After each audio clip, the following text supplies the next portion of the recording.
د الله جل جلاله په ذات باندې او په نوم باندې قسم کول. ډیرو ملګرو تپوس کړو چې قسم څه ته ویل شي، د قسم کفاره څه ده او د قسم اقسام څه دي. نو دې باره کې د سره مکمل معلومات شیر کوم. دا ویډیو تر اخره پورې وګورئ. نو د قسم په اقسام باندې او په کم قسم باندې کفاره شته، په کم قسم باندې ګناه ده او د قسم څو اقسام دي.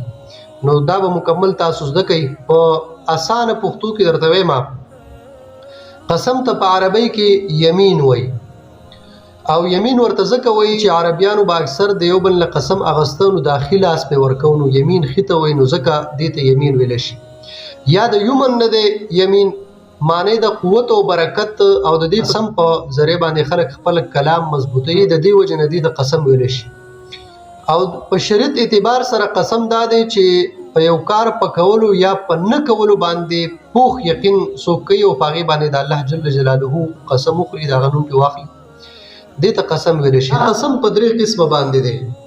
یو اول نمبر دی، دې ته وایي یمین لغوه، قسم لغوه.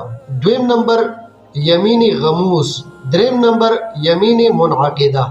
دا درې اقسام د قسم دي.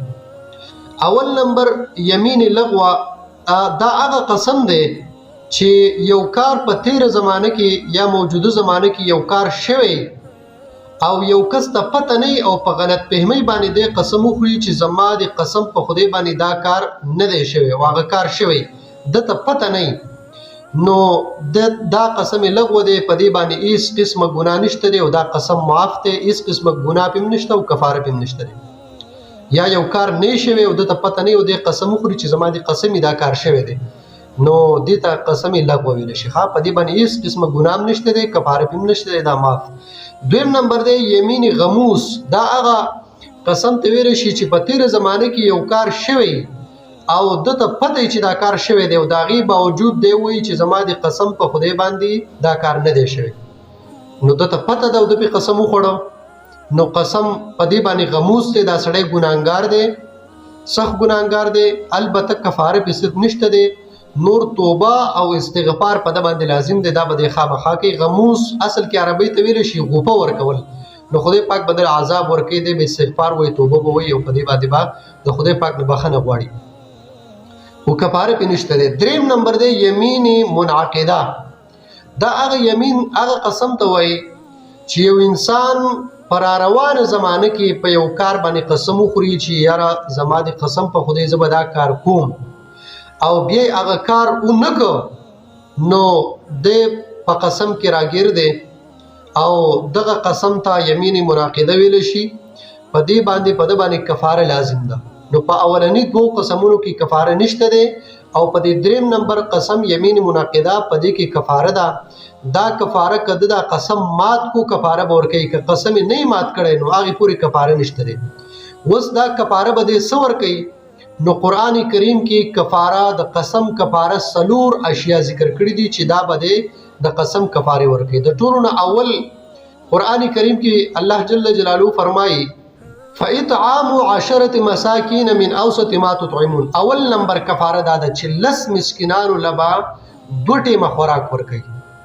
دا اول نمبر کفاره دا ده چې 10 مسکینانو لبا 2 ټیمه خوراک ورکوي. دا به درمیانه خوراک نه ډیر اعلی او نه ډیر کمزوری، درمیانه چې کوم تاسو په خپل کورونو کې استعمالوئ هغه شان درمیانه خوراک به 10 کسانو له 2 ټیمه ورکوي.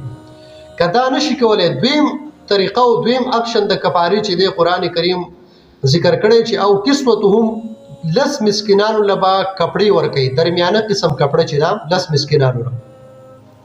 او دریم نمبر کفاره د قسم چې دا او تحریر رقبه، یا به غلام آزادی، خو چونکې غلام آزادول په دې زمانه کې نشته دی. او څلورم نمبر فصیام 3 ایام. که چرته کې دا اشته 3 واړه څوک نه مومي او دا سړی غریبي، نو د ده لپاره حکم دا دی چې دی به 3 روژې پرله پسې نیسي.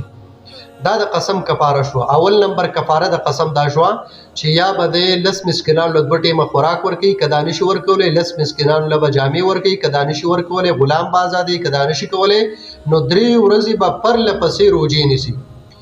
خو لیکن دغه ځای کې یو څو خبرې دي دا لازمي واورئ. ګوره که اوس یو انسان وایي چې زه 10 مسکینانو له 2 ټیمه خوراک نشم ورکولی یا دا کم نور کفاري چې دا نشم کولی 100 روپۍ ورکوم، نو دی به څه کوي؟ نو روپۍ م ورکولی شي. نو بیا به دی د 10 مسکینانو په حساب باندې د 2.5 کیلو غنمو په حساب به دی روپۍ ورکوي. لکه په دې زمانه کې تقریبا چې 160 نواله 150 نواله 170 پورې دی پورې د یو مسکین دا د 150 نه 170 پورې دا خوراک دی. نو دی به 10 ورکوي، نو په دې باندې به ورسره دی ضرب ولګئ چې یاره 10 کسانو له 2 ټیمه چې کوم دی 170 چې دی نو دا څومره راځي. نو د دې حساب وکړي دا بیا د یو کس له ورکولی شي او ډېرو فقیرانو محتاجانو له ورکولی شي. او بله خبره به دا ده کوي چې ګوره دا روجې نیول چې دي نو دا حکم صرف د غریبانانو دپاره دی، دا حکم د مالدارو خلکو دپاره نه دی.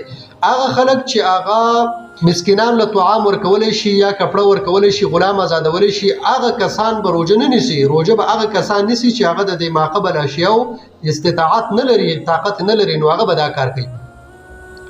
او بله خبر دا چې دا کفاره چې څوک ورکوي دا به د قسم د ماتولو نه وروسته ورکوي. قسم د ماتولو نه مخکې نشته دی، دا کفاره به وروسته ورکوي. او بله دا خبره هم یاده کوي چې قرآن کریم کې الله جل جلاله فرمایي چې که چرته کې تاسو قسم په یو نیکۍ په کار باندې خوړلی نو داسې به نه کوئ. لا تجعلوا عرضة لایمانکم ان تبروا وتتقوا وتصلحوا بین الناس. د نیکۍ په کار که چا قسم خوړلی او دا قسم به دی ماتوي، کفاره به ورکوي او دا قسم به ماتوي، د نیکۍ هغه کار به کوي. نو دا د قسم اقسام شو او دغه کفارې شوې. نو دا مکمل تفصیل د قسم په باره کې دا مخکې د نور ملګرو سره شیر کې چې ټولو زړونو کې کم شکوک او شبهات د قسم متعلق چې هغه ټول حل شي.